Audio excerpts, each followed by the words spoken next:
Okay, folks, now we're going to go through the electrical cabinet. We're going to go through one item at a time. So we've started, we're going to compare the drawings with what we've got here. But basically, we've started with the colour codes from the specification, and we've written them on the front there. And now we'll start looking through the drawings. So let's go to the first piece of hardware. Got 2 sheets. Okay. Right, so basically, let's just go through it. There's a place here, which is for an exposed area, which allows you to put the heavy cables in. So there's it's just an area there where you can deal with the big heavy cables. We're assuming that they come in the bottom because of the photograph you sent us. So your cable come in here, mains cable there, plenty of room for making the joints. And the motor cable comes in here. This is a temporary connection for us to the motor, but basically we've brought the wires down the cabinet here so that the motor just connects at the bottom of here. So that's basically the connection area. And then the first thing is a door isolator. So there's a door isolator goes on here. There, so the door will open. Okay, so that's the door isolator. The Siemens, obviously, all the equipment that can be is Siemens. So we've got a door isolator, the set of incoming fuses, and they're the semiconductor fuses, so they'll operate fast. And off the fuses are a set of connections to the low power stuff, which is here. So there's tri-rated cables coming off the main contactors here, very short, to a circuit breaker for the low power stuff. It's about 50 amps. So and that feeds all the 3-phase stuff here. So basically we've got the fuses here, we've got the mains contactor there, and then that feeds directly to this choke. Now the choke is basically designed to keep the thyristors running at low firing angles, which is very important with these designs because the current when you're freewheeling is very low. So that's a critical component. So that comes into the drive here. It comes out of the drive. Now on the original design there was a choke, a DC choke in the motor. So we've kept it. So that's the choke out of the motor. And when we've added a semiconductor fuse in the armature. Now I do that because if you have a power failure when you're regenerating and generating negative inertia, there's nothing to turn the thyristors off, so you get a complete short circuit. So if you get a complete short circuit on your armature, there's nothing to restrict the current. So I always put a semiconductor fuse in there in the unlikely event that you'll get a thyristors not being able to shut off when you get a power failure when you're regenerating. Okay, so that's that bit. So then there's 110, oh no, is it 240? Yeah, 240 volts your circuit, isn't it? We normally use 110, but in your specification says you've got to be 240. So there's a 240 circuit here which feeds all the circuit breakers. It's very simple. I think we've covered, up on the right hand side there, up that point there, Luke, we've got your lightning isolators. That's an interesting addition. We've never fitted one of them before. And there we've got a little circuit breaker which has to come off from a certain place in the power to feed the field. That's fed here. Then we've got, they're actually semiconductor fuses again. And let's have a cover, we covered everything. It comes down here, we've got 3 starters for 3 motors. There's the cooling motor, the extraction motor, and the motor cooling motor. Okay, so it's 3 starters. They're on these plugs. Plug in that, so that you don't have to bend down and mess on the wiring when you're wiring the cable up. I'll put that back later. Okay, so those are 4 plugs for these 3 units and the thermistor for the main drive, and maybe the field. Okay, so that's it. You've got the field plugs there, thermistor for the motor, 3 3-phase AC motors, which will have inverters in, and the power circuits for them. And then we have a little group of circuits here which take the power to the other cabinet. Now I think that's fully complete. There's obviously going to be a big perspex sheet goes over here. I think that's about it really. That's covered the whole of that cabinet.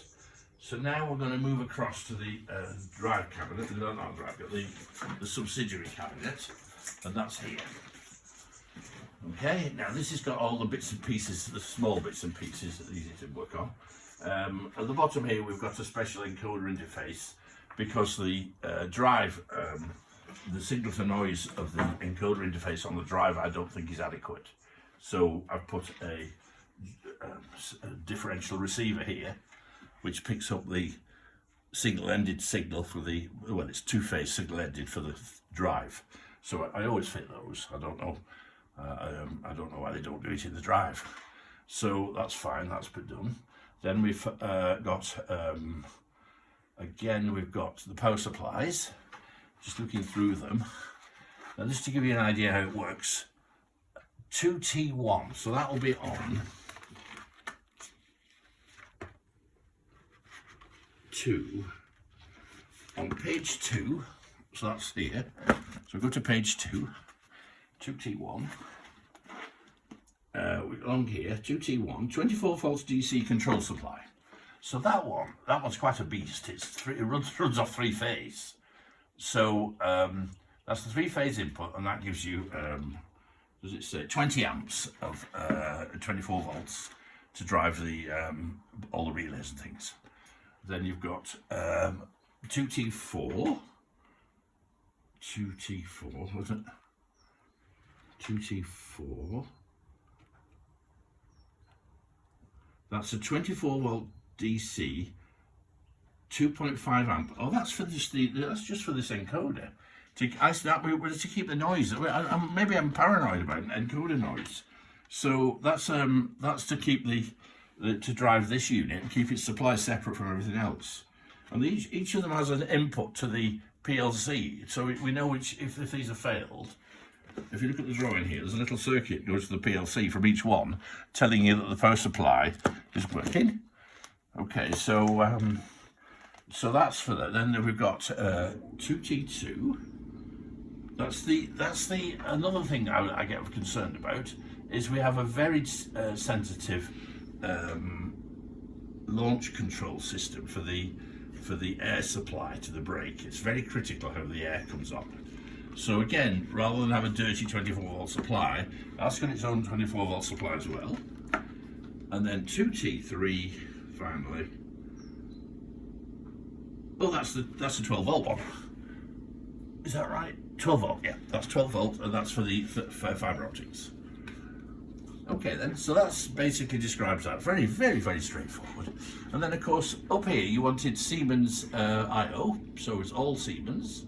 And it has a, basically, they're Siemens I/O units with an interface unit here, which takes RJ45, there's an RJ45 cable coming in somewhere, into this top plug here, like an internet cable, and that feeds the 4 units as slaves.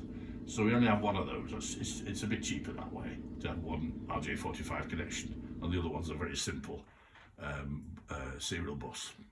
And then at the top we've got a little plug for you, obviously German, and I'll tell you a bit about the wiring. You see, we always number the cables, so you've either got a number on there. So we look back at the drawing here. That's wire number 0230. 0230. 02. Is that a mistake? 0231. I'll read 2. 02. Ooh, that's looks like a mistake. Right, I'll check that one. It's 02. 0230. That's 02. Somebody's got the numbers the wrong way around there. 02. Let's have a look at that. Right, we'll have to go through that and check that again. Okay, we'll leave that in the video. Things like this do happen. Okay, so but interestingly, look at these here. Can you look into that there? Can you see that? Some of the labels are printed. That's 0232.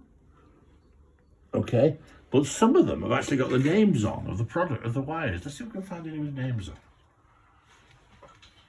Let's see if we can find any of these. No, we'll see them later. They're maybe on the machine. Because sometimes if it's very simple, not really difficult, it's simple, we put the, you see it's got a name there, that's the digital I/O3 module 3, that's module 4. 4, oh it's 4.3, that's it. That's circuit number 3. DQ4, oh there's D in. That's D input 4, number 4. And that's D output 4, number 3. Okay, so you see, so sometimes it's descriptive. And not just a number, which makes life a lot easier. We have a special printer that prints heat shrink tubing. So so that's about it. This is the emergency stop relay. This is but absolutely straightforward. The emergency, it's the one you specified you wanted in the paperwork. And again, on plugs, that's an emergency stop on. So you don't have to worry about trying to climb up here, messing with the wires for the emergency stop on. You take it out, wire it up, and stick it back in again. Okay? I much prefer that for site work. You see, there's a guard switch already overridden, so we can get the machine working. Okay then, so I think that's about it. So all these signals for turning the drive on and off, running the starters, checking the power supplies are all in. These are the inputs, so they're checking the power supplies are correct, checking the drive's correct, checking, and then these are the outputs controlling the drive and the relays. Okay then, let's have a look at anything else. There's some little relays associated with emergency stop. There's some extra relays here, which again they're involved with the emergency stop to make sure the drive gets a proper signal in several different ways. That's it. So that's that panel done. I think we'll stop the video there.